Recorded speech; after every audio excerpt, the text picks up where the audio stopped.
Greetings, friends. It's Pat here from Dancing Moon Travel with another fun and fabulous episode of Let's Talk Travel.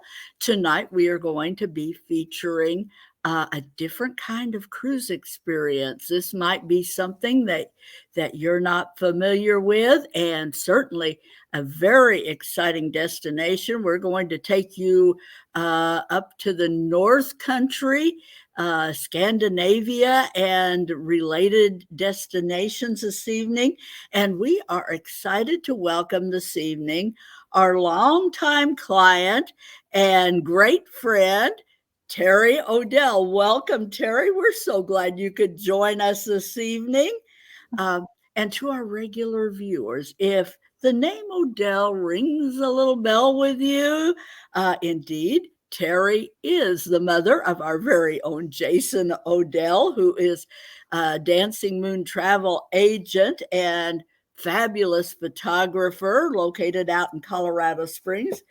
Terry, thank you for joining us this evening. I am so excited to learn about your recent adventure. I'm glad to be here.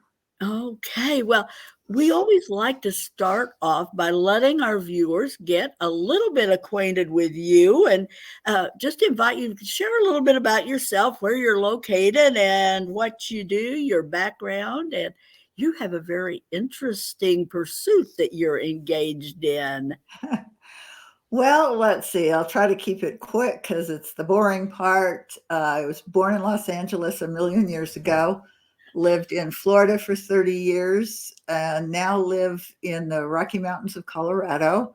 We're about an hour east, west, up. I don't do directions. Up should be north, but it's not. Up the mountain is west.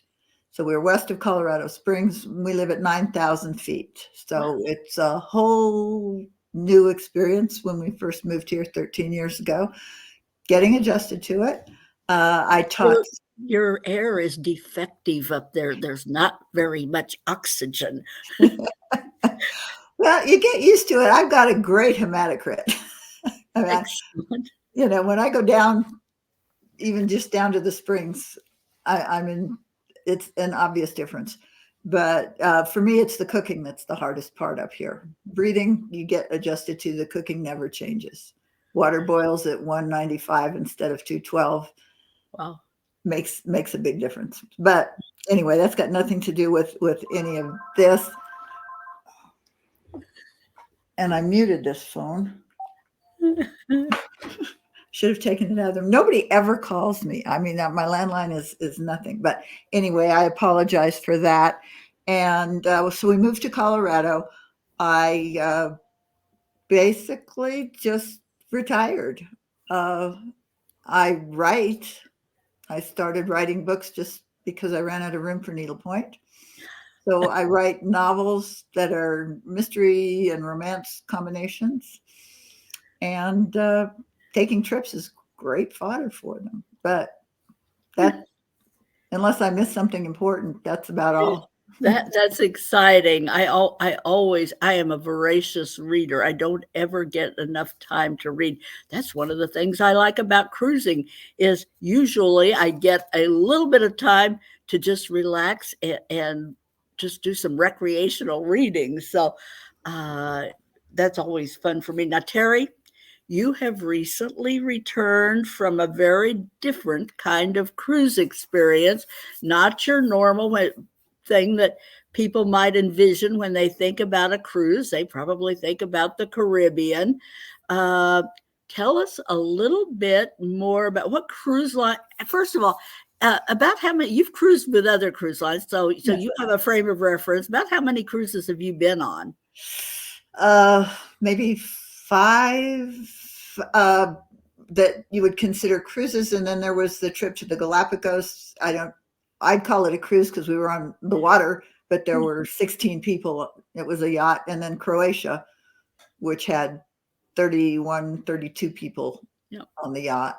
So you've had a lot, but yet this one was different from the others. What cruise line were you on for this one? This is Hurtigruten, and I'm pronouncing it American. I have no idea what it really would be pronounced in Norwegian or any other Norwegian words.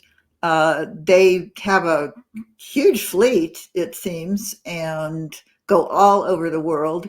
But we chose this trip to the Arctic uh, because we couldn't get to the Antarctic for other reasons.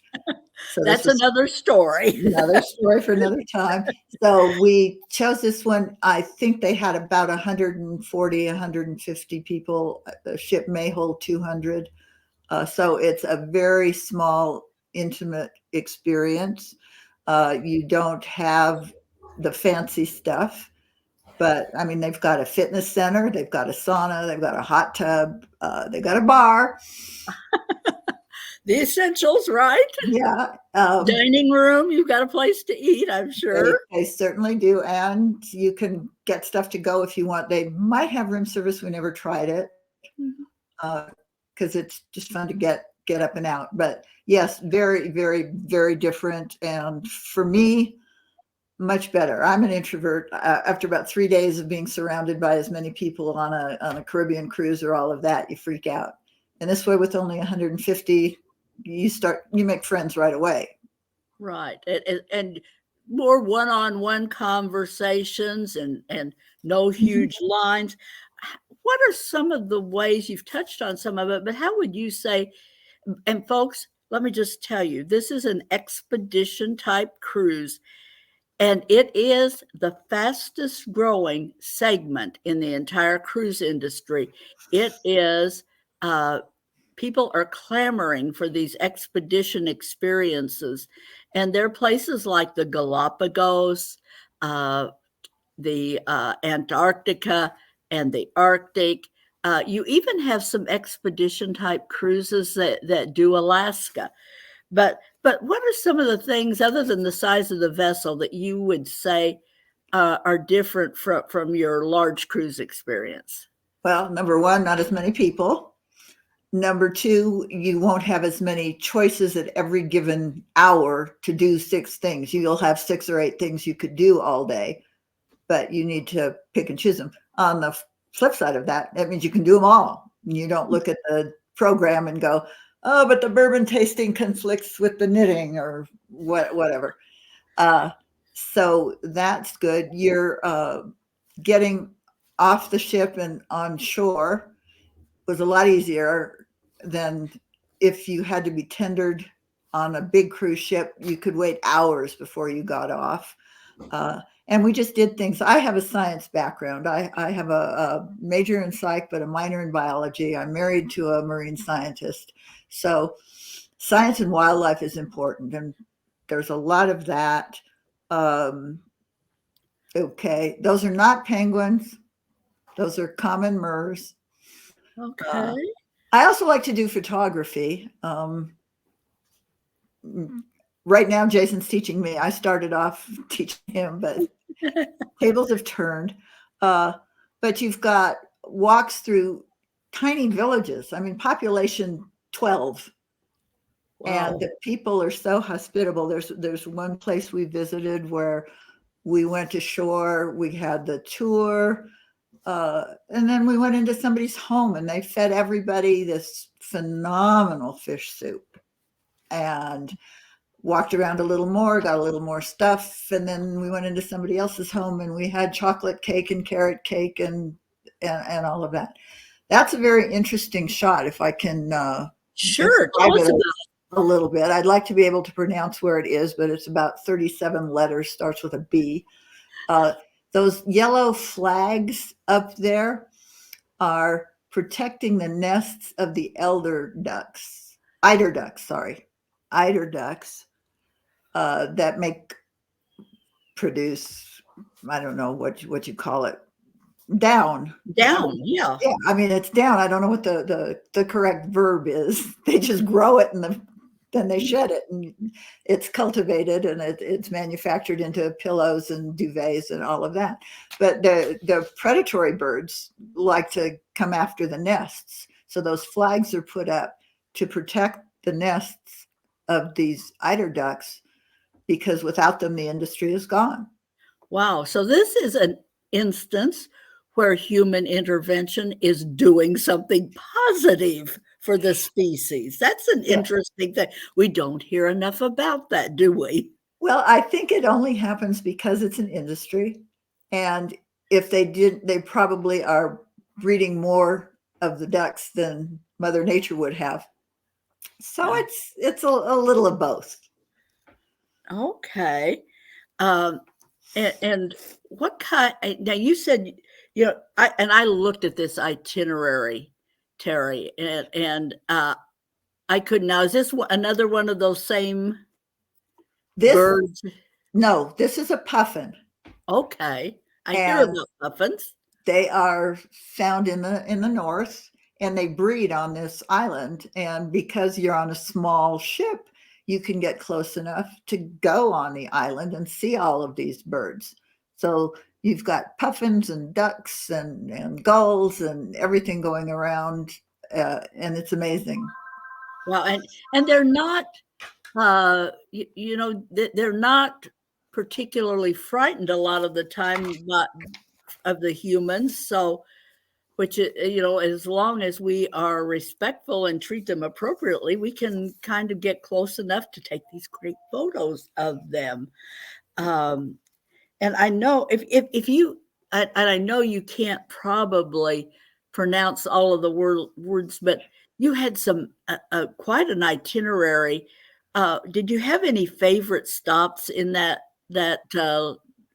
How many days were you gone? Was it 17 days? 12 Well, on the ship, okay. the 12 sailing and a couple before and a couple after. Uh, it was also new and different. And I always figure it's sort of like saying, well, what's your favorite child? And it depends on what they're doing at the moment. Uh, so the puffins were fantastic. I mean, that was something that you don't get to see. Uh, we did not get to see polar bears, which would have been cool, but they are up there. And when we were in areas where polar bears might have been, they had crew people with rifles stationed up on mountaintops or high points, watching out to make sure. And it was sort of like when you're walking, go wherever you want, but don't go past Marcus on that end or Tim on that end. I mean, I understand that those polar bears can be very aggressive. They look so, you just think, oh, I'd just like to hug that bear, but that would not be a good idea. No, no, They are, you would be dinner. My yeah, they're husband did, predators. yeah, my husband did some polar bear research in Churchill, and he's got a picture of himself with a sedated polar bear, but their paws are like the size of a dinner plate.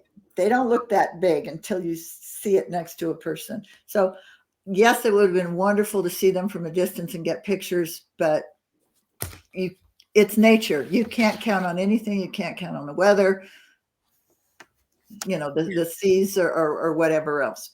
But it's It's just one of those, and I think probably in that area, this is a picture, I guess, that you got of your vessel. That looks like it. Mhm. Yeah, that was when we were on shore taking pictures of penguins and turned around and said, "Oh, look." But you can see there's no other ships there. This is not some place where they're lined up 6 deep and you fight for your turn. I don't know if you see that little tiny speck between the ship and that curve in the rocks. I That's do, one, yes, right, that, kind of there, yeah.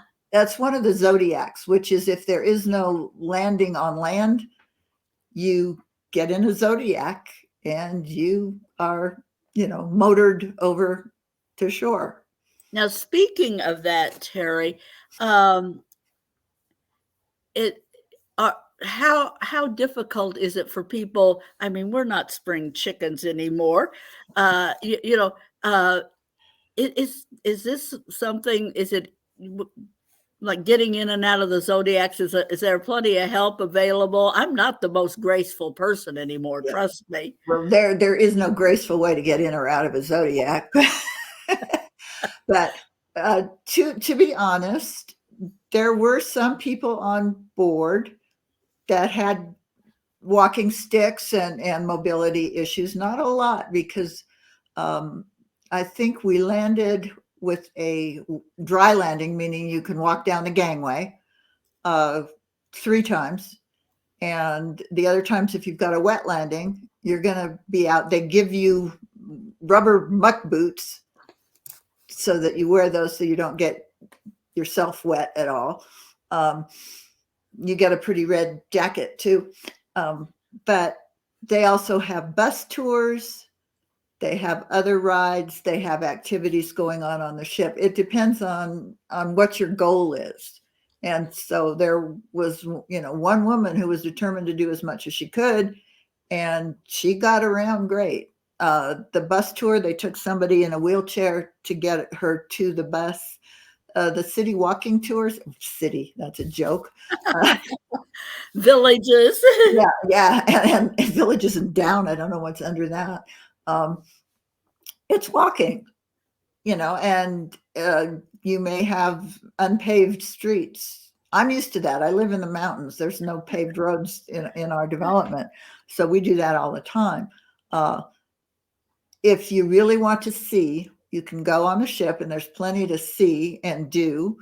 And you can get the wildlife, you can get the experience, you can get the lectures, you can talk to all the scientists, and you can participate in that. But, if you really want to see Lerwick and you really want to see Eldavik, it's probably going to be very difficult. Okay. So this, it looks like this would be, an amazing choice for a well-traveled adventurer who wants some new territory to explore. How many people do you know that have done the Arctic? That probably not that many. And you get to cross the Arctic Circle and go through the ceremony that's top secret, so I can't tell you what it is. Oh, I know there's one for doing the equator, and it's ugly. It's I just don't like that. No, it's I just don't think. I hope it was better than that. Here's an image that you sent. Now, folks, you saw that Terry mentioned the little dot between the land and the ship.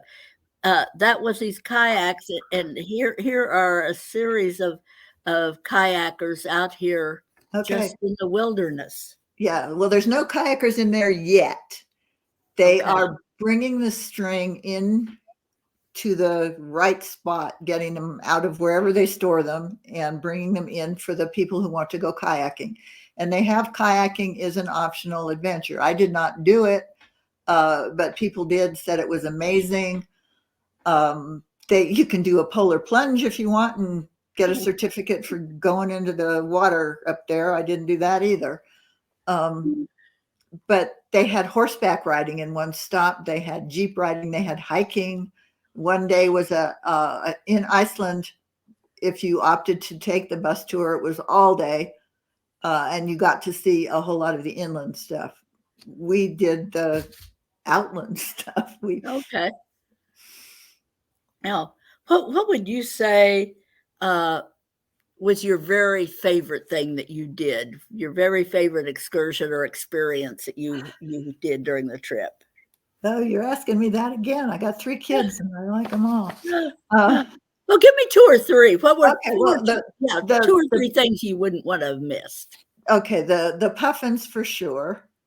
The village, with a population of 28, and seeing that. Lerwick was great. If you watch Shetland, that's where they filmed the first season. It's on the Shetland Islands.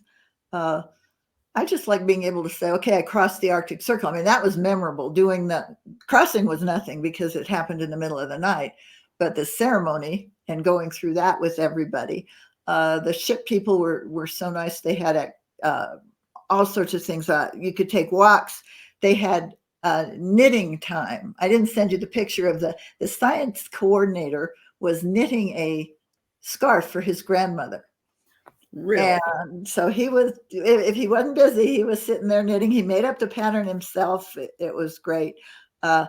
You get a metal water bottle. They don't do this plastic thing. So you get a reusable water bottle when you board. And they had a day where you could paint it if you wanted to. uh, they had an origami day. They had lectures about every kind of science you could relate. They did science for collecting data for NASA. They did collecting plankton and looking at all of that. They had a whole little science center where if you saw certain wildlife, they tracked what you saw each day on a chart so that you could see which species had been seen, learn about animal behavior. You could look through microscopes and see stuff. That sounds fascinating, Everything, Terry. I mean, it was a learning course, and most of these lectures were in the bar.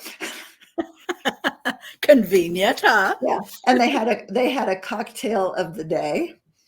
So, and on this cruise expedition, I can't speak for all of them. House wines and beer were all included. Okay. There was no package. So that cocktail of the day was €5. You had more shipboard credit for signing up than you could spend on drinks Okay. on those. So that's included. The food was amazing, and I know you like to talk about the food. Yeah, If I'm not we were gonna get around to that. okay. I, Well, you I'll wait sent for me you. you That was sent me this. that Wow. was yes, that was seafood night. We had Indian night. We had Filipino night because the kitchen staff and wait staff were Filipinos. They all dressed up in their native costumes that night. Uh, So you go to the Arctic Circle and you eat Filipino food. Who could figure? yeah, and Indian and everything. It's amazing how Filipinos go those places to work. Um, the They had a lot of themed nights. But you had 3 meals a day, buffet style. So I didn't send many pictures because it's hard to get attractive pictures when you're at a buffet just filling your plate with everything. Right. Um, but I Here's a did send sample menu. Yeah, one this is night's menu, the lunch on the left and the dinner on the right. So you had the hot food, you had the pasta station, you had a carving station. Um, the desserts were excellent. My husband made himself an ice cream sundae every night. I tried all the other stuff. Um, and they did have vegetarian, vegan options if you wanted it. And as is very common in Europe, it hasn't hit Colorado in Divide yet, all the allergens are there. So you can talk to your wait staff.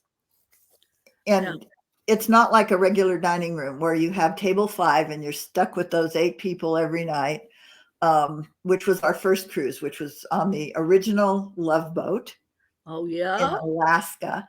And you had your formal nights and everything else. No, not on an expedition cruise. You wear whatever you were wearing all day, or if it was hot or whatever or wet, you could change, but nobody dressed. I don't think I ever saw anyone in a skirt.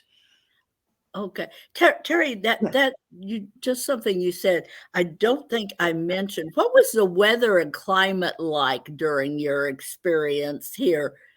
Okay, we had pretty much everything. The first night got rough, and we were delayed in getting from point A to point B. But the cruise, instead of having 2 days, we did both of those Faroe Island expeditions in 1 day. So we got to do everything.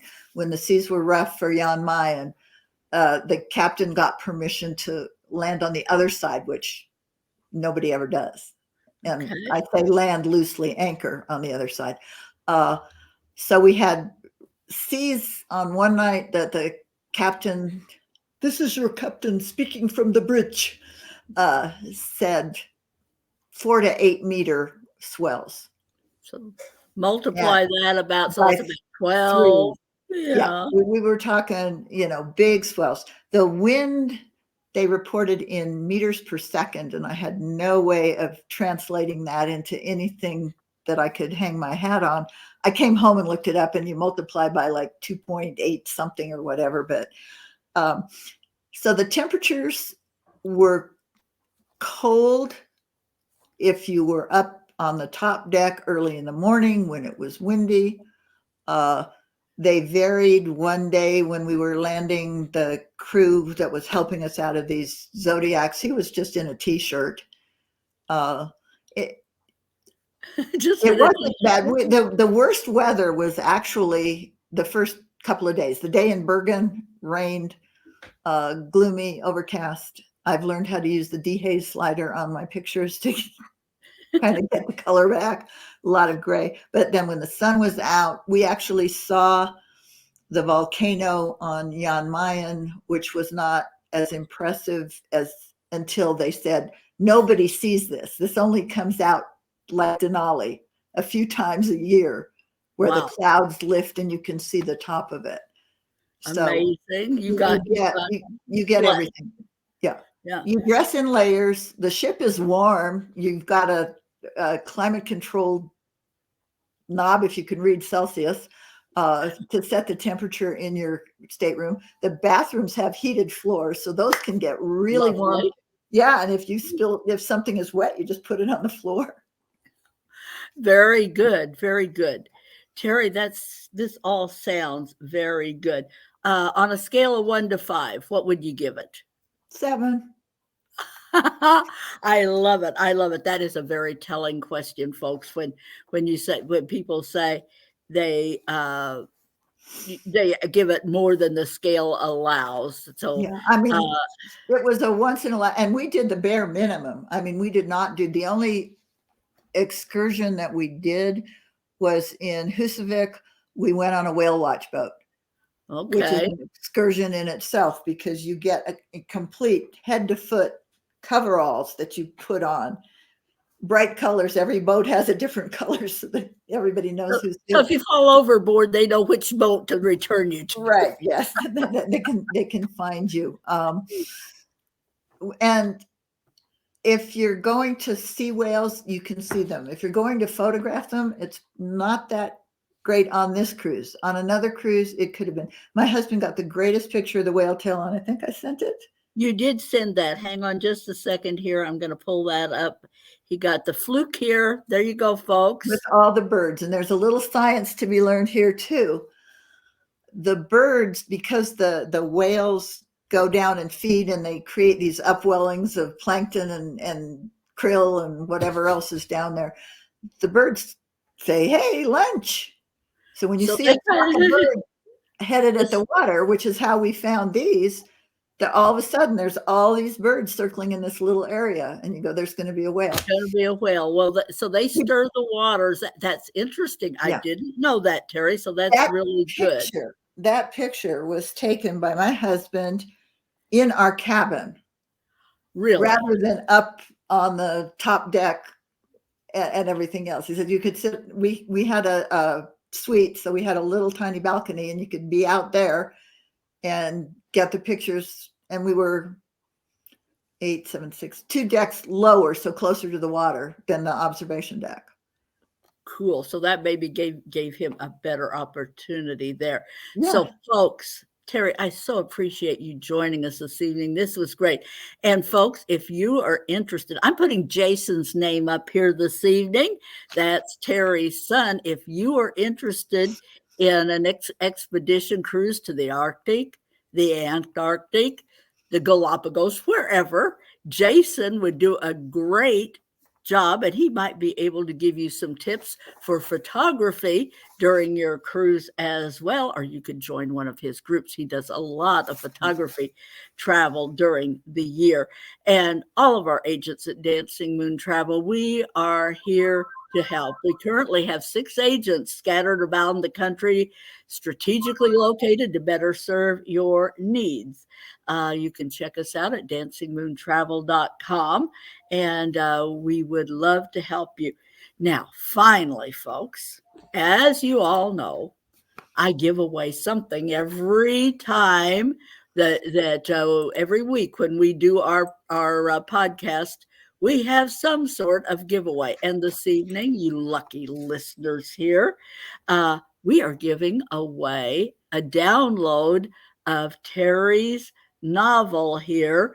This is a great read. I know it because I have read it myself. Cruising Undercover. It's one of her mystery romance novels, and I know it's a great read because I have read it, and it's kind of loosely based on Terry's real life experience aboard one of our Dancing Moon Travel Croatia yacht charters. So, right now, if you want to win the drawing for Cruising Undercover, I want you to type in the comments section the words Expedition Cruise. This is for live listeners only. If you're listening live, in the comments here, type Expedition Cruise. And if you are the lucky winner, I will put you in touch with Terry and she'll arrange to get you that download. And Terry, for everybody else, how can they arrange to get their own copy of Cruising Undercover? Or what are your other books? What are my other books? Yeah, I think there's 29 others to choose from. TerryOdell.com. Very easy. Look at terryodell.com and read one of Terry's books. They're great. I've read a few of them myself, and I can vouch for that very much. Terry, thank you again for joining us. My pleasure. And thank you for our regular viewers and any new viewers. And if you watched us, if you're picking this up after the fact, we appreciate you as well. We love you, all of you. Thanks for joining us this evening. And join us again next week for another episode of Let's Talk Travel. Bye, everybody.